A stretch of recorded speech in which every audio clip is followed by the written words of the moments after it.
নমস্কার সবাইকে। আজকে আমি মা বিপত্তারিণীর একটি চিত্র অঙ্কন করতে চলেছি। এটি সম্পূর্ণভাবে জল রং দিয়ে করা আর শেষে একটু ফেব্রিক দিয়ে ফিনিশিং টাচ দেয়া। এই বছর বিপত্তারিণী পুজো পড়েছে 18 জুলাই শনিবার আর 21শে জুলাই মঙ্গলবারে। রথযাত্রা আর বহুধ যাত্রার যে মাঝখানে শনি মঙ্গলবার আসে সেদিনই কিন্তু এই পুজো হয়ে থাকে। মায়ের প্রমুখভাবে দুটো রূপ দেখা যায়। এক হচ্ছে বিপত্তারিণী জয় দুর্গা, যার রূপ হলো গিয়ে একদম এই চিত্রতে যেমন দেখানো হয়েছে তেমন কালো মেঘের মতো ওনার গায়ের রং, হাতে চক্র, কৃপাণ, ত্রিশূল ও শঙ্খ। ইনি সিংহের ওপর বিরাজমান। আর আরেকটি হলো মা বিপত্তারিণী চণ্ডী। এনার প্রতিমা আপনি রাজপুর সোনারপুর বিপত্তারিণী চণ্ডীবাড়িতে দেখতে পারবেন, জয়নগরে বিপত্তারিণী মন্দির দেখতে পারবেন, আর কালীবাজারেও দেখতে পারবেন। ইনি কৃষ্ণবর্ণা।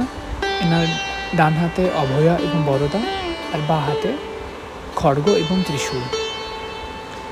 মা বিপত্তারিণী জয় দুর্গার পুজো কিন্তু শনি মঙ্গলবার দুই দিনই হয়ে থাকে। তবে বিপত্তারিণী চণ্ডী বাড়িতে কিন্তু মঙ্গলবারই পুজো দেওয়ার নিয়ম। ওখানে পুজো দেওয়ার একটু নিয়মে বৈশিষ্ট্যও আছে।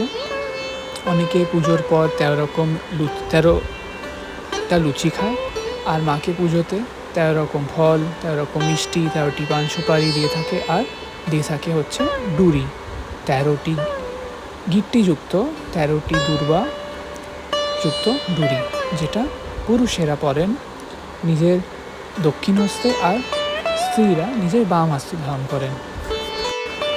আসলে যিনি আমাদের বিপদ নাশ করেন তিনি হচ্ছে মা বিপত্তারিণী। তাই অনেকে কিন্তু কালী মন্দিরে গিয়েও কিন্তু মায়ের পুজো দিয়ে আসেন, আবার অনেকে নিজের বাড়িতেও পুজো করে আসেন। আর আমি দেখেছি অনেকে মা অষ্টভুজা জগদম্বান চিত্রপটে বা মূর্তিতেও কিন্তু পুজো করে থাকেন। আর অনেকেই খুবই সামান্যভাবে ঘট পেতেও হচ্ছে ব্রত করে থাকেন। মাকে ফুলের মধ্যে কিন্তু জবা ফুল দিতেই হয়, আর ফলের মধ্যে আনারস দিতে পারলে খুবই ভালো।